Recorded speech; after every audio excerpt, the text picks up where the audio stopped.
Here. Further introductions? Further introductions? It is now time for members' statements. Member from Parry Sound, Muskoka. Thank you, Mr. Speaker. Mr. Speaker, I rise in this House today to voice my concerns on the new trades tax on behalf of tradespeople from across Parry Sound, Muskoka. On March 8th, I joined with frustrated local tradespeople to sign the pledge to stop the trades tax. I was struck by just how great the frustration has become. One worker even took the time out of his workday to make the 3-hour trip from Sudbury to attend the event and to voice his concerns. While there are many serious issues with the new tax, the fact that local tradespeople have been caught off guard by the new fees that are soon to become mandatory is most concerning. I was fortunate enough to hear from hairdressers, electricians, plumbers, mechanics and carpenters from across the riding, all opposed to the new tax, and present petitions on their behalf in the legislature. It is clear that the College of Trades does little to address our current skills shortage and will make it more difficult and more expensive to do business in the province of Ontario. I stand with my colleagues in the Ontario PC caucus committed to opposing this new tax that will undoubtedly have a negative impact on tradespeople and the economy across the province. I would also like to encourage people to visit stopthetradestax.ca to learn more and to sign the petition. Thank you very much, Mr. Speaker. Thank you. Member statements. The member from Timmins, James Bay. Well, thank you, Speaker. Again, I call on the government to do the right thing when it comes to what is the potential of the Ring of Fire. We have in Ontario one of the richest natural resources when it comes to chromite across the world. We're talking about ore that's 50 to 60% pure when it comes to the chromite deposits there. Not only do you have chromite, Mr. Speaker, you have nickel, you have gold, you have other materials. And there's a huge opportunity here for Ontario to position itself as a manufacturer of stainless steel. Ontario and Canada are the only G8 countries that are not in a major way into the manufacturing of stainless steel, but yet we control most of the natural resources. Why wouldn't Ontario, who controls the natural resources for what are the component parts to make stainless steel, not taking advantage of what is our competitive advantage? The ore is here in the ground. We can bring the ore to a site somewhere in Ontario, bring the iron ore in, bring the chromite in, bring the nickel matte in, and be able to process that into stainless steel. Yes, it's going to take some doing. Private sector is interested in making those investments, but we need to have a provincial government who's prepared to do what it needs to do in order to facilitate those discussions that we can have it. Imagine if we get the stainless steel. That means to say literally thousands of jobs, if not in the tens of thousands of jobs across the Ontario economy, from everything from the mining of the ore in the Ring of Fire to the shipping on rail south somewhere, and the processing of stainless steel, the finance jobs, the activity on the TSX is just incalculable. And I call on this government to work with us in order to position this Ring of Fire as a potential for making stainless steel in Ontario. Member statement. The member from Ottawa, Orleans. Thank you, Speaker. Last week I met with two nurses, Una Ferguson and Cecile Divy, from Orleans, representing the Registered Nurses Association of Ontario, or RNAO. We discussed a number of things related to health in Ontario: the effects of poverty, the need for more and better social housing, and the modernization of health care. One thing I was encouraged by after this meeting was the greater role nurses are taking in health policy and research. Like our government, the RNAO's policy team is focused on creating a vibrant and healthy Ontario. We also discussed the recently released Healthy Kids panel report, co-chaired by Ottawa's own Alex Munter, CEO of the Children's Hospital of Eastern Ontario. The report correctly concludes that if Ontario's healthcare system is to be sustainable in the future, healthier lifestyles need to be a big part of the solution. The nurses agreed that when $4.5 billion are spent treating preventable health conditions caused by obesity, like type 2 diabetes and heart disease, we as legislators and professionals must not stand idly by. The report shows that 75% of obese children go on to become obese adults. The best way of preventing these future health problems is to take aggressive action today. The panel had 3 recommendations: starting all kids on the path to health from before birth and onward, creating healthy communities where kids can play and be active, and changing the food environment to help make it easier for kids and parents to choose healthy foods. Their interest in this report was encouraging. Governments can't solve these problems alone. We need all hands-on-deck approach that involves all parties, the private sector, non-profits, most importantly, Ontario families. Thank you, Speaker. Thank you. Member statement. The member from Northumberland, Quinte West. Well, thank you very much, Mr. Speaker. For 2 years now, citizens of Northumberland, Quinte West have voted with this government to not place wind turbines in their community. Since being elected, I have supported my constituents as they have attended numerous meaningless public information sessions on proposed wind turbine farms. I want to give credit to the Alliance Protection Cumberland Hills, Mr. Speaker, for the relentless efforts to mobilize constituents, create awareness, and try to stop these problem-plagued windmills. I further want to acknowledge the Township of Alnwick Haldimand's recent adopted motions stating they do approval of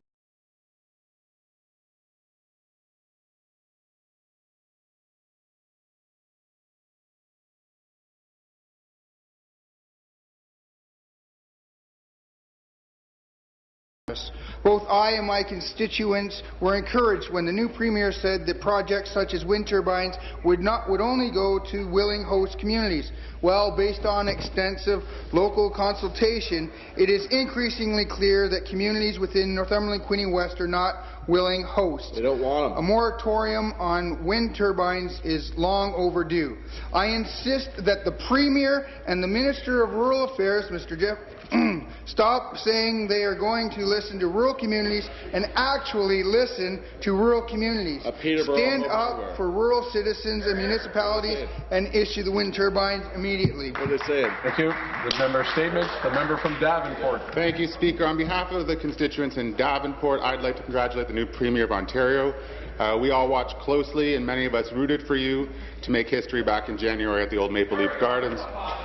But most importantly, we're rooting for everyone in this province because communities across Ontario are hurting, and it's now time to move from conversations to concrete actions that will address the issues facing people in Ontario. We're looking for signs that this new Premier understands the mistakes of the Liberal government. My constituents want you to acknowledge that your massive tax breaks for corporations have put the province out of balance, and you've left us with a revenue problem. We want you to admit that privatization of Ontario's energy sector and subsidization of the nuclear industry is the wrong choice for this province. We want you to recognize that your government has pushed unwanted casinos and dirty diesel trains in our communities, and acknowledge that your government's Bill 115 hurt workers and families. Show that you understand that there are 600,000 people out of work, and yet in 10 years your government has not made one single positive change to protect unemployed Ontarians. It's time to change direction. I encourage you to work with our NDP caucus to close corporate tax loopholes, to make life more affordable, to support our jobs plan for youth, to move forward with a real plan to reduce poverty, reform social assistance and protect vulnerable workers, and to pursue a balanced economic approach that provides the revenue we need to make investments in our public institutions and in clean, green public transit. Please recognize the mistakes that your government has made. Work with all MPPs to pursue a new path of fairness for the people of Ontario. Thank you. Thank you. Member statement. The member from Mississauga, Brampton South. Mr. Speaker, I would like to take this opportunity to recognize the month of March as Kidney Health Month in Canada. March 14th was marked as World Kidney Day.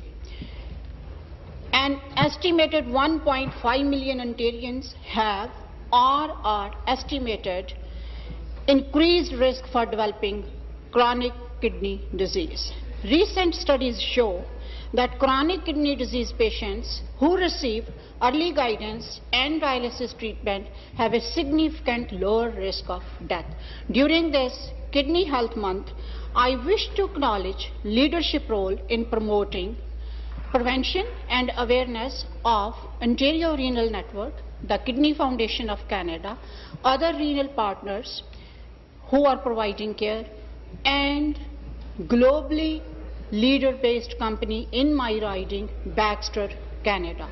I'm proud to be a part of the government, Mr. Speaker, who is working to promote prevention and improving access and quality of renal care across the province.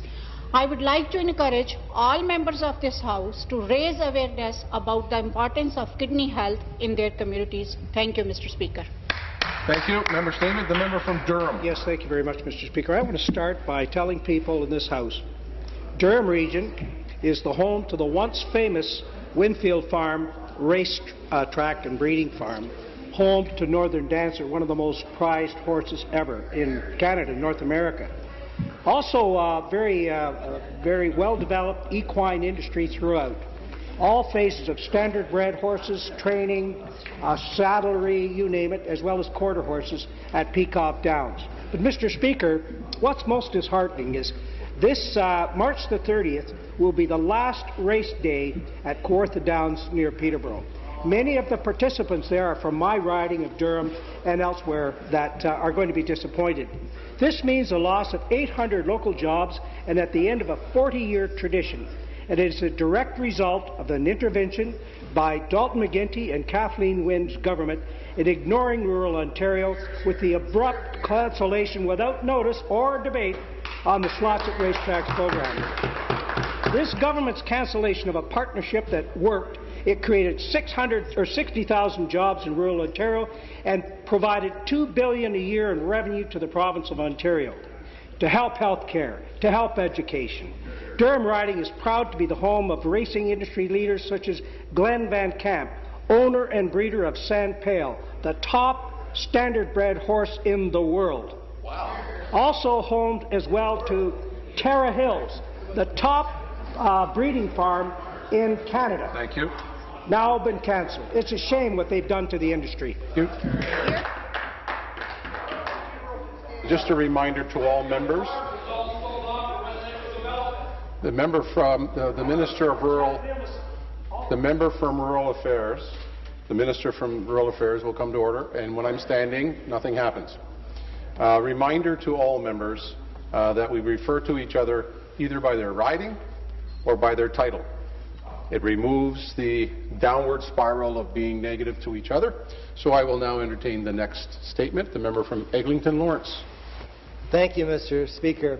On Monday night, many of my constituents in the beautiful riding of Eglinton Lawrence in the heart of the city of Toronto, and many members of the Jewish faith all over the world will be celebrating the holiday of Passover.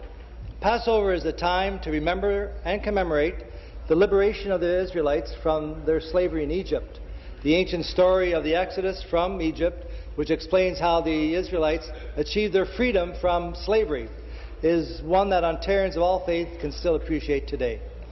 On Passover, Mr. Speaker, families gather for their Seder dinner, where they retell the Exodus from Egypt to their children and grandchildren and pass down the spirit of liberation and hope for a better future.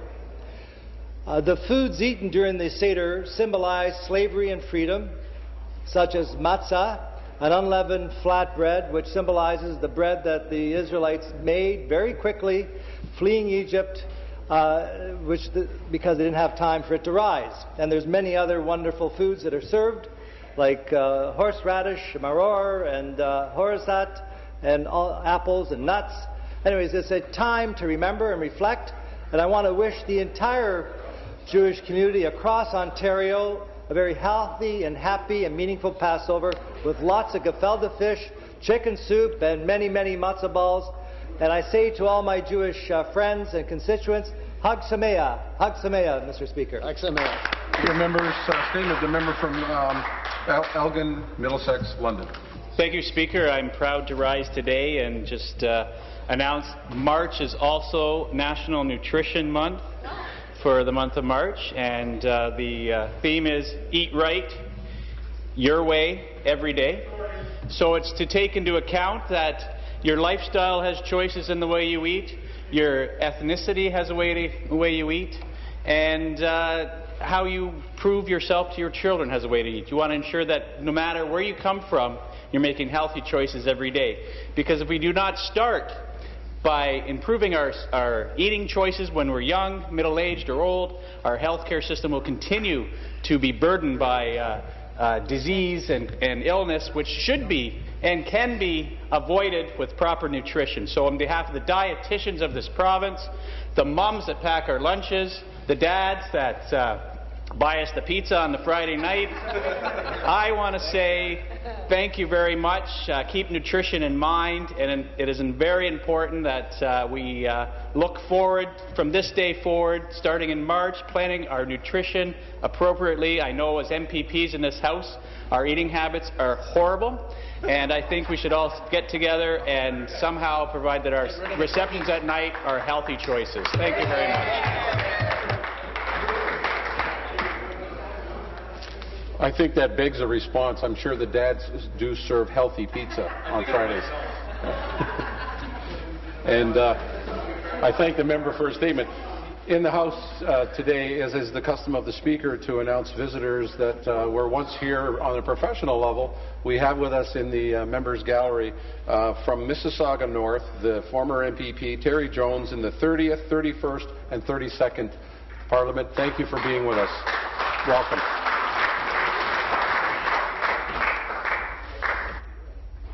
Reports by committees. Reports by committees. Finally, reports by committees. Introduction of bills. We're from Newmarket, Aurora. Thank you, Speaker. I move that leave be given to introduce a bill entitled An Act to Amend the Places to Grow Act 2005 with respect to the finality of certain municipal planning decisions, and that it now be read for the first time.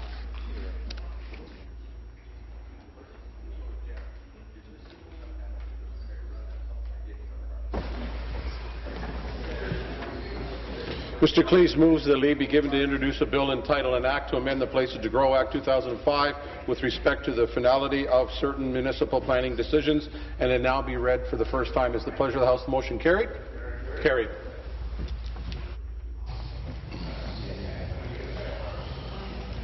This is a bill entitled An Act to Amend the Places to Grow Act 2005 with respect to the finality of certain municipal planning decisions.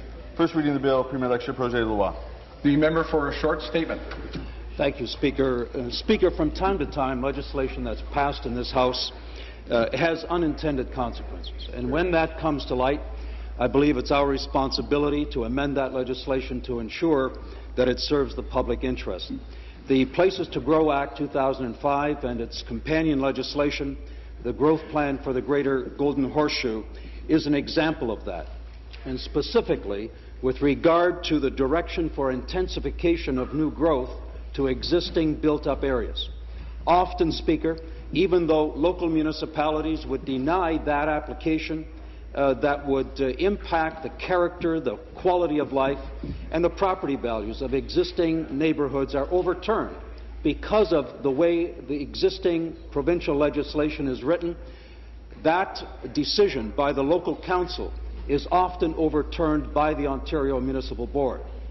The legislation before us would amend the Places to Grow Act to ensure that local municipalities are empowered to make those decisions concerning their local neighborhoods, and that that decision, once made by the municipality, may not be referred to the OMB. Thank you. I'm very pleased that you memorized the explanatory note. That was really a good job. I appreciate that. Heart. From the heart and the explanatory notes. I'm going to help you there. Introduction of bills.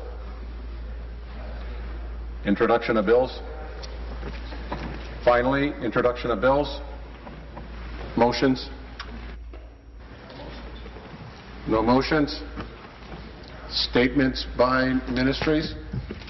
Yes, the Minister of, I got to get this one right. I know it's there. Citizenship. Thank you, Mr. Speaker. Culture. Mr. Speaker, it's with mixed feelings that I rise to remind my colleagues that today is the International Day for the Elimination of Racism and Discrimination. I say with mixed feelings because I know that we all agree that in a perfect world, we shouldn't need such a day. However, this is not a perfect world. On the other hand, the fact is that we have this day because we care about it and honor it all around the globe, and it's a sign that we are making progress. And in fact, that as an African Canadian and a son of an immigrant here in Ontario and a proud member of this provincial assembly and a cabinet minister, The fact that I'm standing here today, Mr. Speaker, says a lot. It says that we are making progress. We are. As many of my colleagues will know, that the United Nations chose March 21st as the International Day for the Elimination of Racial Discrimination because it marks the anniversary of the Sharpeville massacre in South Africa. On that day, 53 years ago, Mr. Speaker, police opened fire on a peaceful crowd demonstrating against apartheid law, and 69 people died that day. The effects of racism based on one's color continue to be felt around the world. One of the leading philosophers in the 20th century, Abraham Heschel, once observed that racism is man's gravest threat to man, the maximum of hatred for a minimum of reasons. We must eliminate that threat once and for all. The theme for this year's Day of Elimination of Racial Discrimination is racism in sport. Racism is sprinkled throughout the history of sports, but today the sports world is playing a bigger role than ever in ending racism. Athletes are role models who have tremendous influence with young people. Imagine the progress that we could make if every star athlete publicly pledged to make sport racism-free. Here, here. We're not there yet, Mr. Speaker. Last year, an African-Canadian hockey player named Joel Ward was subject to racism tweets after scoring an overtime goal for his team. If this is what today's racialized athletes have to face, one can only imagine what Herb Carnegie must have gone through in the 1940s as one of the best talents who never had a chance to play in the NHL. We're not there yet, but we are making progress. It's worth noting that one of the top scorers of the Toronto Maple Leafs, named Nazem Kadri, is one of the first Muslims to play in the NHL, and I'm very proud of his record. Yeah.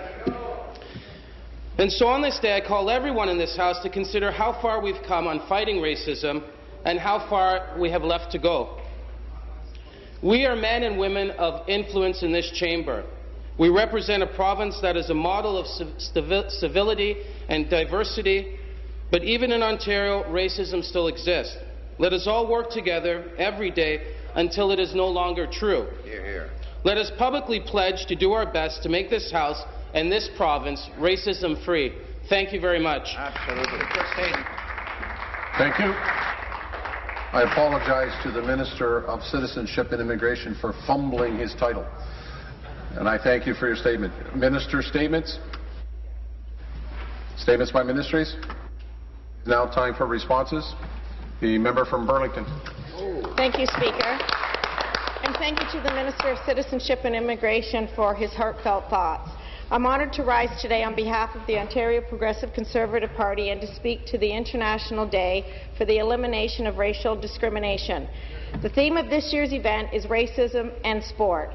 The hope is to address both the problem of racism and racial discrimination in sports and the positive role that sports can play in tackling those very issues. Sports at its best is often about putting individuals' competition second to teamwork. And team sports, by their nature, foster the values of respect, cooperation, and fair play. Whether it's an international event like the Olympics or the Pan Am Games, or local extracurricular activities, well-designed sports programs can help integrate marginalized groups. And they can do so in a way that dispels petty conflicts and inherited resentments. So this is an appropriate theme. I would also say that the sunny weather we're enjoying today, which has changed, touch wood, is somehow appropriate to this occasion. On a sunny day 53 years ago, March 21st, 1960, on the other side of the world, it was unusually hot. On that day, people gathered peacefully in the streets of Sharpeville, South Africa, to make their voices heard. There were students and workers, expectant mothers and children. They were citizens.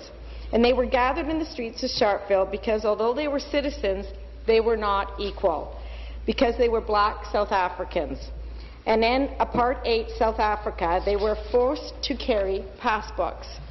This was a sort of in-country passport used to restrict the movement of black South Africans of age 16 in areas that were designated white only. The protesters were rightfully upset. But because they were lifted up by the energy of community and shared purpose, the day had almost joyous in the air. People sang hymns and freedom songs.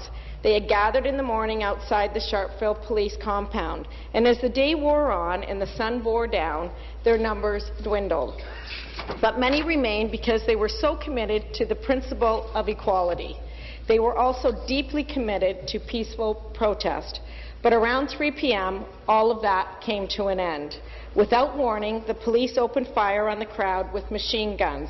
In all, 69 were killed. Hundreds more were injured. Most suffered bullet wounds in their back.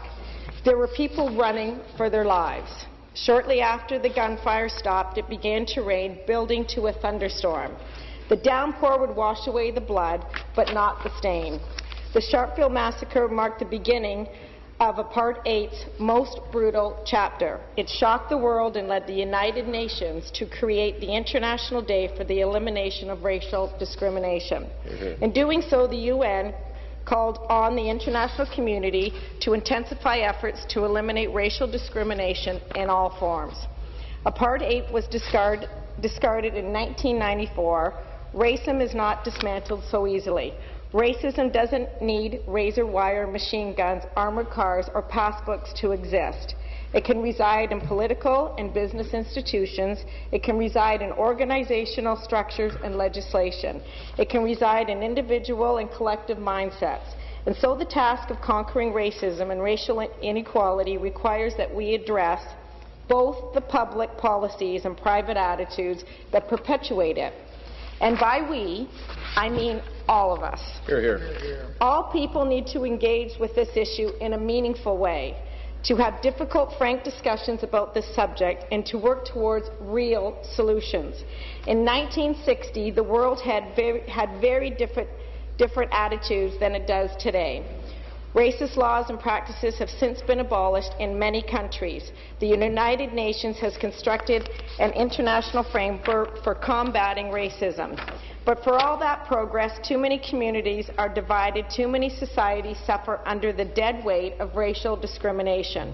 Racial discrimination robs afflicted societies of intellectual and creative life.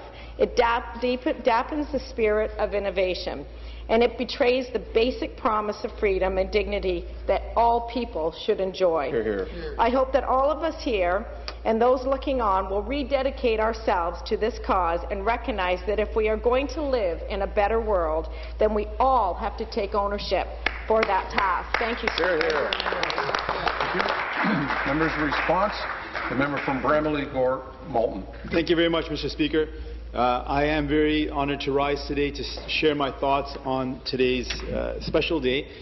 Today marks the International Day for the Elimination of Racial Discrimination, and it is a time for us to reflect on the horrible massacre that my colleagues have mentioned that occurred March 21st in 1960 in South Africa. But it's also important to recognize that racial discrimination continues to exist today, and it exists here in Canada. One of the key things to recognize when it comes to the elimination of racial discrimination is that there's 3 areas in which racial discrimination continues to exist and continues to plague our society. We must look at it in 3 areas: the justice system, education, and employment. With respect to the justice system, a very powerful book written by Professor David Tanovich entitled The Color of Justice, Professor Tanovich boldly states in this book that the color of justice in Canada is white.